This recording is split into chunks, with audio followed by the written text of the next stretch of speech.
Boy oh boy, if you thought we were going to roll into COL 6 quietly, then you may want to pay attention because the risk and reward banner ain't messing around. This year, instead of a pirate theme for the seasonal banner, we have a Thieves theme instead. Not really sure what to call these units, but for now I guess Thief will be a suitable nickname. For this banner, we have Sothe, Cath, Leila, and a duo of Nina and Kagero. We got a sneak peek from the Fae channel, but there is a lot to talk about with the full reveal of everyone's skills. There is a brand new Canto type, which I will refer to as Warp Cantos, and you will want to know the difference between those and the ones we've had for a while now. We'll be covering 3 different types of Warp Cantos in today's video.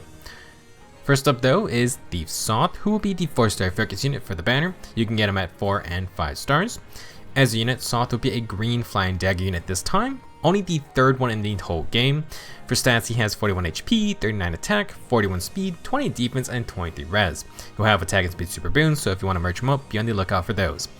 Among the flying green daggers, Sothe, no question, has the best offensive spread. However, we just had Summer Claude if we're talking any color flying dagger, and obviously Claude gets too many special perks to even be considered a non-5-star for being honest. Sothe would do his best, but there's no fallen star on this 4-star focus. In terms of skills, Sothe will bring Harsh Command Plus with him and the Subdued Swift Sparrow 2. Higher on the rarity list is Attack and Defense Rain 3, which is a solid C skill. If you want some bulk on a physical damage flyer, then not a bad time to grab this skill. For his inheritable dagger, Sothe brings the Florid Knife Plus. This is a 12-my dagger that grants plus 5 attack and speed during combat if the foe has more than 75% HP, and it comes with built-in Canto 1. So plus 5 attack and speed matches the Bone Carver and the Courtly Fan / Vicious daggers. Canto 1 is pretty amazing though, since it's not Canto remaining, but obviously it's not the strongest dagger for your pure combat purposes. With a set Canto movement, you can always move after attacking or assisting, but you're not going to have the potential for 2 or 3 movement. This might be something to consider with flying or cavalry dagger units like Atari Dean, but since Florid Knife is a weapon, well, now infantry and even army units can get in on the Canto fun. Like Yuri, you can have a Canto infantry unit, and for whatever reasons, if you want, you can slap this baby on army units like Winter Jafar. Another use case is giving Florid Knife to dagger dancers like Tethys. Canto plus dance is a very interesting synergy just for extra movement options, but you're going to lose out on support daggers like Tamari Plus. Overall, daggers have gotten some pretty spicy inheritable options to get a hold of this year. That includes the recent free Broadly Fan thanks to Ephemera. For builds, Sothe has some nice skills, but nothing super synergistic. With Florid Knife and Swift Sparrow 2, you get plus 9 attack and speed, which is totally fine, and attack and defense rain adds some attack and defense debuffs. The nice thing about Florid Knife is that you get Canto, but the bad thing is that there's not a ton of other enticing B skills to replace it with. Desperation is a classic, but you could also consider a flyer B skill like Aerobatics or Flyer Formation. Thanks to Canto 1, Sothe can warp and still move 1 space all the time. You can't do this with Far Trace. Something that would be interesting for Florid Knife is pairing it with the new Defense and Red Smoke 3. I will elaborate on this skill more later, but basically after attacking, you're going to get Pathfinder. Sothe attacks, he Cantos backwards 1 space, and then Sothe acts as a Pathfinder tile for teammates. You can also warp, attack, then move forward a space to get a more aggressive position. As a warning though, Defense and Red Smoke 3 on a dagger is kinda wasteful. Daggers already innately inflict -7 defense and res debuffs. You can't stack these, so you're kinda just getting the attack boss and Pathfinder. Outside of Canto maneuverability, the Courtly Fan or Vicious Dagger are still the top options for speedy initiators. You're going to get offensive no follow-up, which flyers cannot get a hold of, and at that point you can slot in the usual speedy defense Far Trace to regain Canto. Time Speed Catch 4 is top tier, and the new Oath 4s will compete with Reigns. Sadly, unlike his Telius assassin counterpart, the Sothe will have an incredibly hard time proccing lethality. Your only cooldown option is Heavy Blade and the Slaying Dagger. It's a fun special, but man, you really need cooldown skills to use it consistently. If you want some utility for your weapon, the Bone Carver has out of combat damage, which can stack with Savage Blow. There are a couple effective type daggers in the Divine Coat Shop, and regular Cath has the Armored Pin Dagger. Recently, there was the Broadly Fan from Ephemera, and if you're going to go that route, obviously you're going to want some debuffs on your team. Overall, the Sothe has great stats and a decent selection of fun and heritable daggers, just a bit tough to hype up after Summer Claude. Our second banner unit is Thief Cath, who is a Blue Mage Cavalier. How will she stand out from the infamous Reinhardt? For stats, Cath comes in with 39 HP, 37 attack, 43 speed, 21 defense, and 22 res. She also has attack and speed super boons. 43 speed is blazing fast, and Cath only gets faster. She's a glass cannon through and through, and I do have some concerns about that. For old skills, Cath has drawback as her assist. She then has hand speed push 4 and the interesting blue field 3. If you need to counter specific blue units, then maybe pick this up. For her weapon, Cath has the Lofty Leaflet, which is a 14 tome with Canto 3x3. I will explain this in a little bit, but this is a brand new type of Canto, so you're going to want to get familiar with the differences. Cath also is going to get a flat +3 speed, putting her at an impressive 46 speed starting out. At start of combat, if the foe has more than half health, Cath gets +6 attack and speed, extra true damage per hit equal to 15% of her speed stat, and if the foe has field boss, Cath gains a bonus to her stats and inflicts a penalty on the foe stats during combat equal to the value of each field buff, calculated independently. So, Lofty Leaflet brings a lot of attack and speed, but also includes Freya's Binding Necklace buff stealing mechanic. Very appropriate for a Thief banner. Cath's going to take the field boss from the enemies. If they were to have +6 attack and +4 res field boss, Cath inflicts -6 attack and -4 res during combat, which cancels out the buffs basically. However, Cath then gains +6 attack and +4 res, hence why I refer to this as buff stealing. Overall, seems like a very offensive weapon, but besides stealing field buffs, not a lot of protection. Let's now talk about the new Warp Cantos. For Canto 3x3, it is a warp that lets you move to any of the 8 tiles around the unit, aka the 3x3 grid around Cath. Unlike normal Canto 1, 2, 3, or remaining, these Warp Cantos have different descriptions. You need to know the differences. Warp Cantos do not specify, only highest value applied. This means if you give Cath Far Trace, she can utilize both effects if Far Trace nets her higher movement. They work independently. 2 Canto skills can be redundant, especially for 3x3, but the last Warp Canto we're going to talk about today absolutely can utilize this interaction. It is a bit worrisome, as we'll discuss. Now, since Warp Cantos are currently only on ranged units, Canto Control will stop them all. If they appear on melee units, then we'll have to see how it works out, but they should only be able to move 1 space if any. Additionally, Warp Bubble will also stop these. However, Warp Bubble only affects spaces within its range, so it may not necessarily stop them. I know Canto has a lot going on, but just know we now have a new type of Canto skills with different rules. Now for Cath's B skill, she brings attack and res snag 3. If a movement assist is used by unit or target's unit, inflict -6 attack and res on the nearest foe within 4 spaces of unit and your ally. Another snag 3 B skill, and not really a big game changer. When they start putting skills on heroic guerrilla units, that's how you know devs don't really see them as that valuable. Now for Cath with a Canto weapon, she can use drawback, debuff, then Canto warp to a tile around her. Okay. So, Canto 3x3 aside, what does Thief Cath bring to this table? She has a lot of speed and can get a decent amount of attack with Lofty Leaflet. If she hits 60 speed, then that's +9 true damage per hit, so you could roughly say that's +15 attack total from her weapon. Not too bad. She can take field buffs from the enemies, which is nice, so you do not want to run a low B skill. You also don't need Far Trace since Cath has Canto 3x3. You could run it since 2 or 3 remaining movement is better, but Cath is free to extend 3 spaces and still Canto warp since 3x3 always has movement available.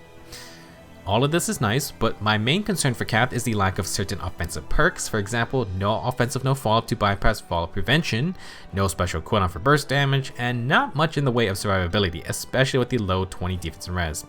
Also, no way to deal with damage reduction. Cath can do some damage, but she can't hit twice in a row without desperation, and you can't push through Worried Fighter. If she engages a far save arm unit, she has decent damage, but any retaliation probably ends her quickly. There were other Blue Mage Cavs that have some of these standout perks. Brightly Leila has AoE spam. The New Year's Reagan has her instant adaptive damage special that recharges once per fight. Spring Thea has offense no follow-up and fire sweep even if you need to work for it. Happy has Dragon and Beast effectiveness, excited specials, and times pulse. Cath can do fine against non-prepared units, but she can't get past common tank skills and is squishy on top of that. Worst off, there aren't any B skills to really patch these problems up. Ranged Cavaliers just usually run lulls or Far Trace, and Cath doesn't really need or want to use any of those, meaning we're left with things like Snag, Desperation, Vantage, maybe Wings of Mercy. If you wanted to utilize Canto 3x3, you could do what I discussed for Sothe, Demons Run Smoke for Pathfinder, maybe run Wind or Water Sweep for protection. You initiate Canto backwards and Pathfinder and ally forward. Kind of a janky setup since you gimp any chance of Cath doubling with her high speed. Overall, Cath is not terrible, but I really struggle to find a proper build for her considering the current state of defensive units.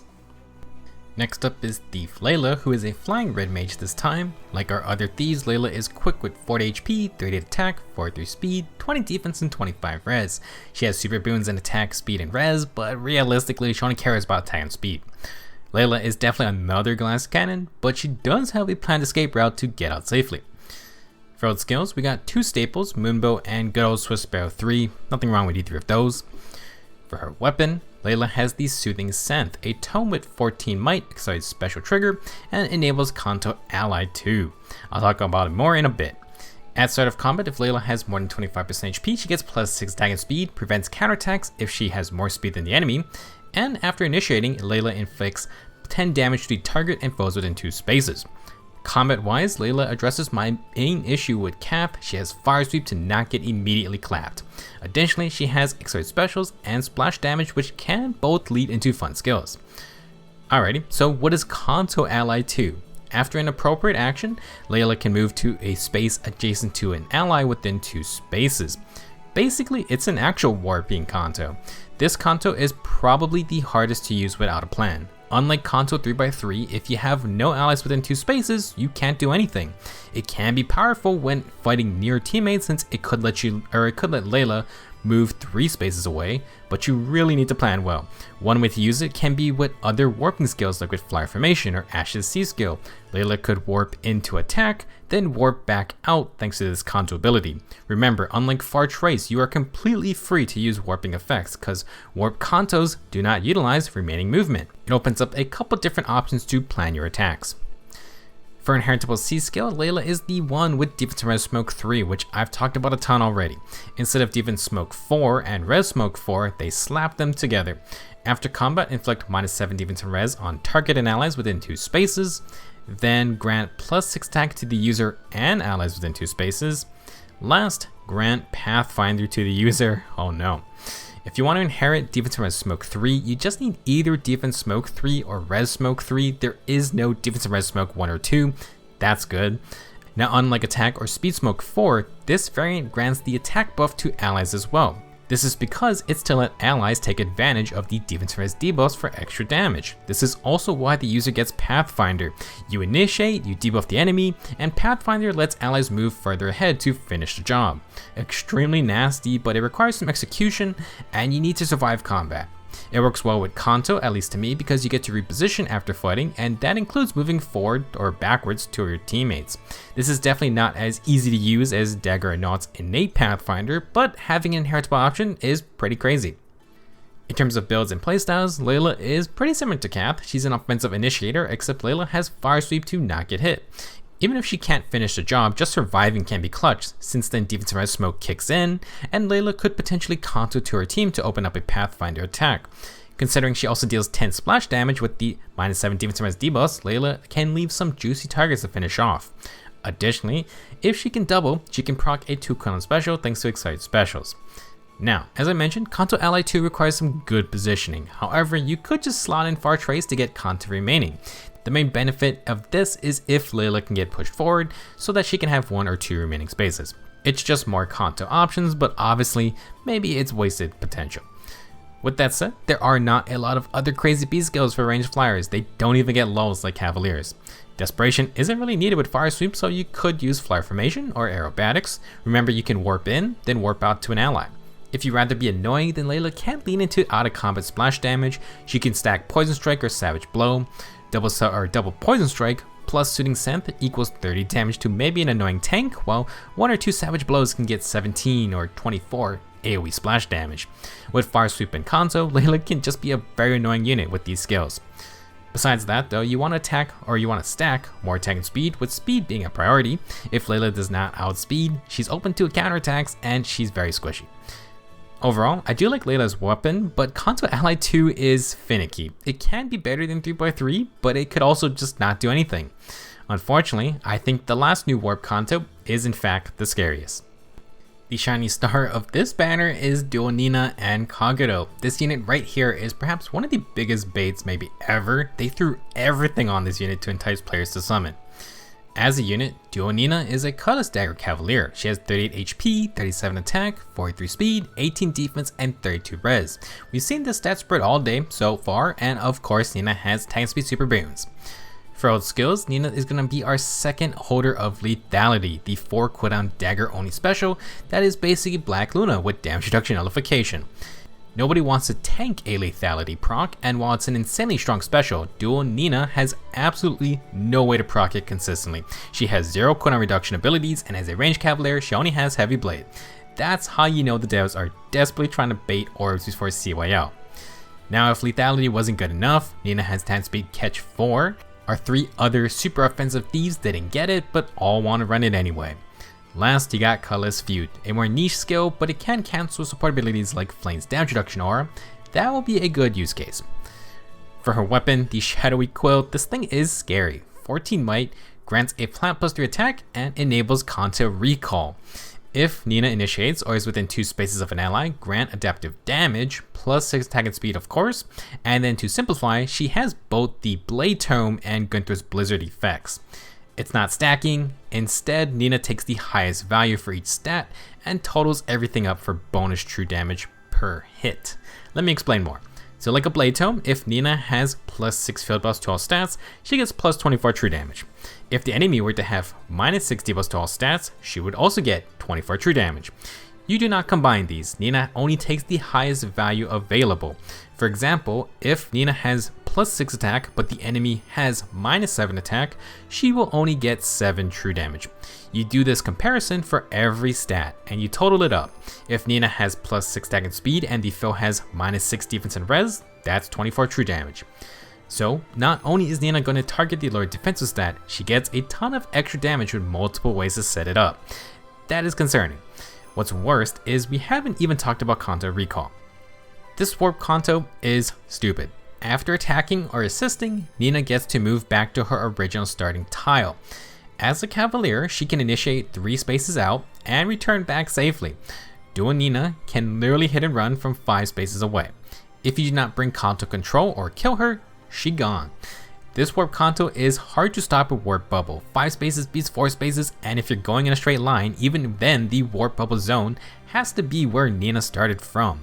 God have mercy on your soul if Pathfinder is included in this equation. Oh, it gets worse though. Their dual skill lets Nina move 1 extra space. And if foe is in line with Nina or has a penalty active, they receive -7 to all stats and panic. And if that wasn't good enough, this dual skill recharges every 3rd turn. You thought you were safe 6 spaces away? Well, not anymore. If Nina is in a cardinal direction or any enemy has a penalty on them, she debuffs them with full -7 to all stats, which then procs Shadowy Quill for 28 extra true damage. But wait, you also got Panic. Remember, panicked field buffs stack with debuffs. If the enemy's +6 attack is panicked, that can stack with a -6 attack debuff for a total penalty of -12. That will work for Shadowy Quill. Apply that idea to all 4 stats and, well, let's just say you don't want that to happen. To facilitate Shadowy Quill and this dual skill further, Nina has Chill Defense Res 3. Tier 4 dual chills are in, but will they be worth using? At start of turn, inflict -6 defense res on foe on the enemy team with the highest defense plus res total, and apply the same to everyone within 2 spaces of that enemy. Similar to Gunther and Hirid's personal B skills, tier 4 dual chills now have an AoE effect. For Duo Nina, she has adaptive damage, so res debuffs actually do help her out, and it also just translates into more true damage anyway. Additionally, AoE debuffs means more targets for the dual skill to absolutely mess up. Very solid B skill for Nina. Now, besides her, this is the first 300 SP B skill, and that is inheritable at least. This only matters for the highest of arena scoring, but obviously the B slot is very valuable. Are you willing to use this skill just for some extra score? Now, besides playing into arbitrary scoring values, a tier 4 dual chill could maybe compete with something like Sabotages. They both can debuff grouped up enemies, albeit with very different conditions. The benefits of chills is that they will always target someone. Let's put everything together now. You can either buff Nina up or apply debuffs to the enemies like with Chill Defense Res 3. Nina's gonna get bonus damage for the higher value of field buff on herself or debuff on the enemy. You do this for all 4 stats. She then has adaptive damage, target speed catch 4, and plus 6 target speed from her weapon. With 3 movement, you can engage with all this damage, and if she survives, Nina gets to Canto all the way back to the original spot, rinse and repeat. Now I want to discuss Fortrace on Nina because it actually works really well with Canto Recall. Canto Recall only lets you move back to your original tile. You have no flexibility, and Fortrace's Canto Remaining could fill that gap. What's even better is that the dual skills plus 1 movement only benefits Canto Remaining.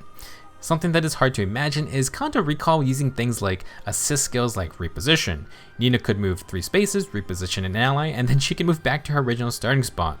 That could be good and bad, and it also applies to something just moving like 1 or 2 spaces. What if we use swap, rallies, or something dumb like pivot? You could technically go nowhere if you recalled after rallying or pivoting, but maybe that could be abused by the AI or something. There's a lot to experiment with Canto Recall, so maybe I'm missing something obvious. The most concerning thing about this banner overall is not so much the units themselves, but the fact that they're adding more Canto types. What does that say about the future? Surely they did not create 3 new Cantos of a completely new Warp Canto variant to only leave them on 3 seasonal units. Heck, if these are on CYL, I wouldn't even be surprised.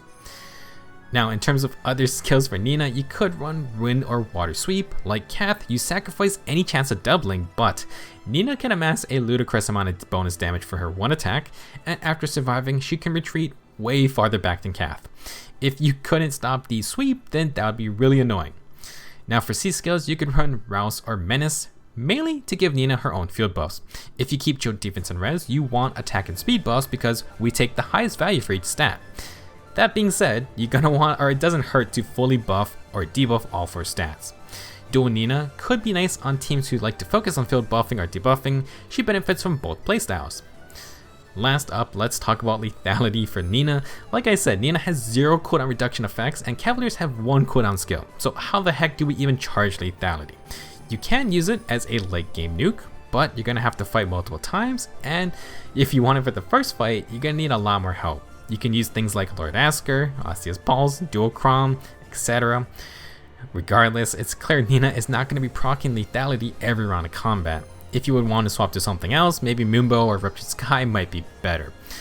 Overall, Duo Nina and Kagero are certainly scary. Will they be busting down hardy fighter abusers? Probably not. But if the enemy isn't protected, then they can amass a ton of damage and completely retreat after nuking something. Even if you don't want to use Nina, just a treasure trove of high-end skill fodder, lethality, catch 4, the first 200 SP inheritable B skill.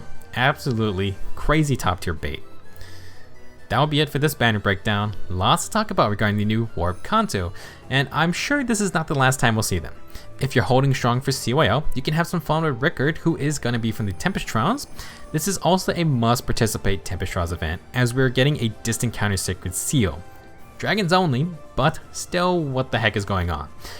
Update 6.8 is crazy, and CYL 6 is later this month. Oh boy. That's all I got for this video. I'll be back to talk about Rickard and the Tempest Trials event in the next video.